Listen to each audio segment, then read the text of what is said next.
parler des monstres doués de parole et du problème de la compassion mal placée à partir de l'animé Frieren.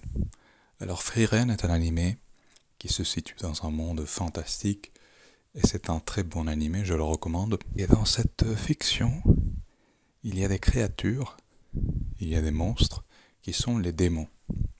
Alors, ces démons, ils ont une apparence humaine, sauf pour les cornes, et en plus, ils parlent parfaitement la langue humaine. Et c'est pour cette raison que beaucoup de monde pense, dans cet univers, que ces créatures sont des humains, alors que pas du tout. Ils ont de la compassion pour ces démons, alors que les démons veulent les dévorer, les détruire, les tuer. En effet, dans Frieren, les démons sont des prédateurs et ils vont toujours essayer de tuer les humains. S'ils parlent la langue humaine, c'est surtout pour pouvoir duper les humains. Et ça nous pose la question, qu'est-ce qu'un humain finalement? Comment peut-on définir un humain?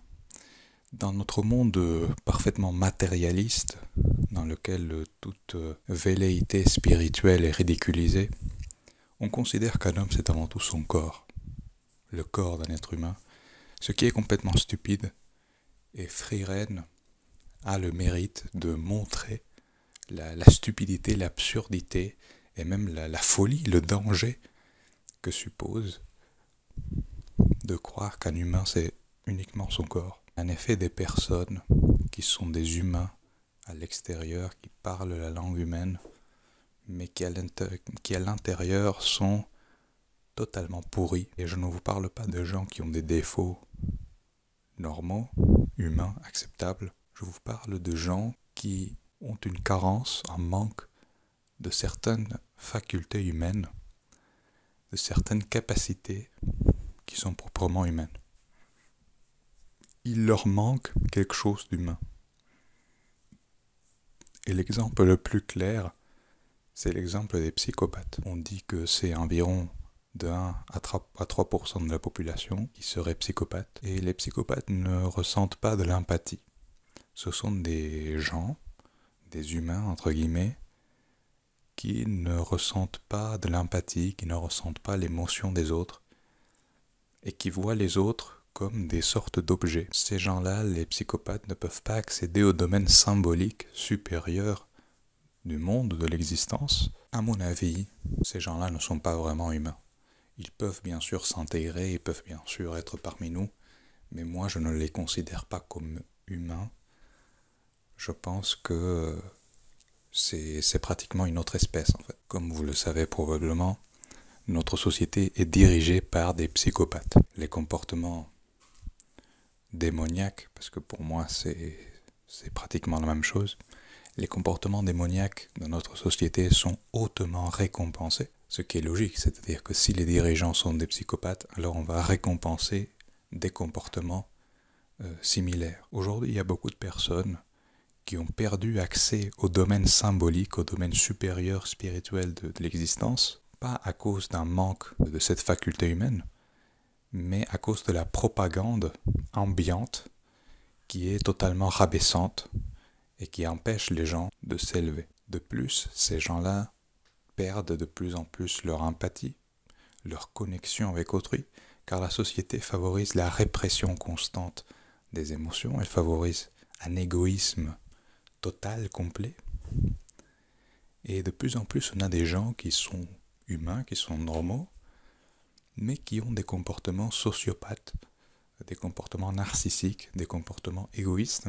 Et je pense que chez tous les humains, ce type de comportement est réversible. En fait, on pourrait prendre ces gens et on pourrait, à travers l'autorité, parce que c'est la seule façon de sauver réellement ces gens, chasser les démons qui parasitent ces gens.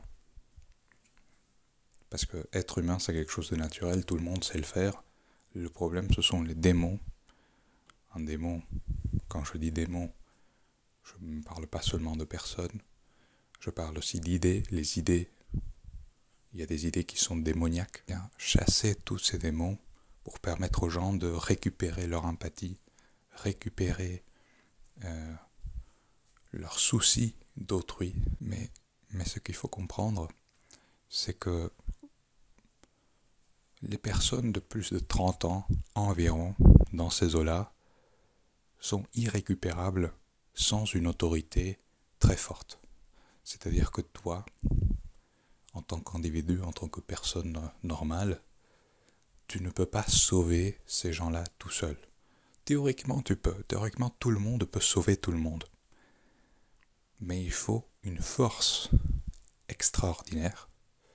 Il faut une foi extraordinaire. Et je rappelle que normalement, ce n'est pas ton boulot, mais plutôt le boulot de l'Église ou de l'institution spirituelle en place. Aujourd'hui, elle ne remplit pas trop ce rôle, mais en théorie, c'est son rôle.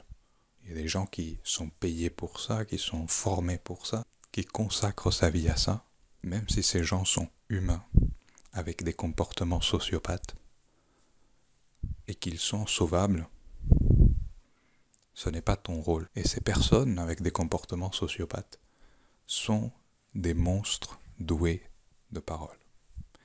Et il ne faut montrer aucune compassion à leur égard.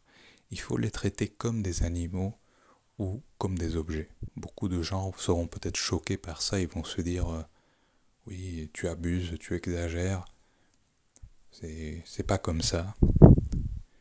Mais lorsqu'on est confronté à ce genre de personnes, à ces monstres doués de parole, on réalise que c'est la seule façon de traiter avec ces gens sans s'autodétruire. Il faut les traiter comme eux te perçoivent toi, c'est-à-dire comme des objets.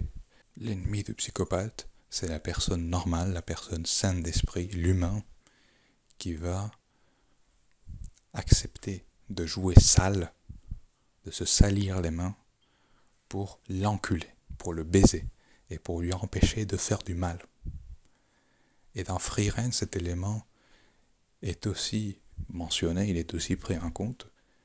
Il faut se déshonorer, il faut se salir les mains pour pouvoir affronter ces gens et leur empêcher de faire du mal. Et c'est quelque chose de très difficile. C'est très difficile de traiter quelqu'un qui a un aspect d'humain, qui a un corps d'humain, qui parle comme un humain.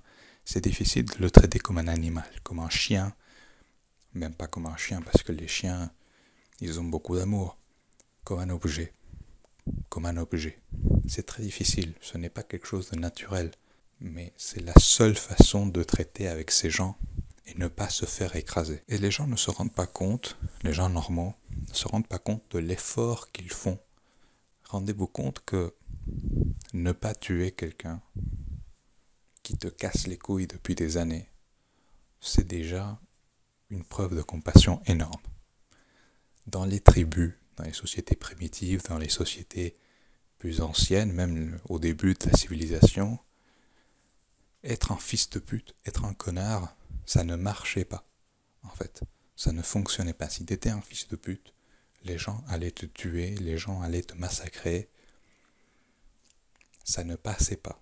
Et les gens supportent énormément de choses, énormément de mal, sans que leurs efforts soient reconnus.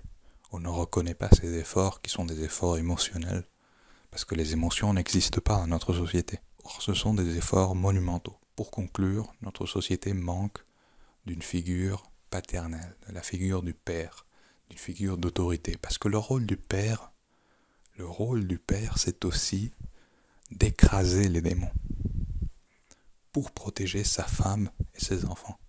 On n'a pas de père parce que la société est dirigée par des psychopathes. Et le jour où le père va revenir, on va écraser ces démons. Et voilà, j'espère que ça vous aura plu et je vous dis à la prochaine, mes chers rayons.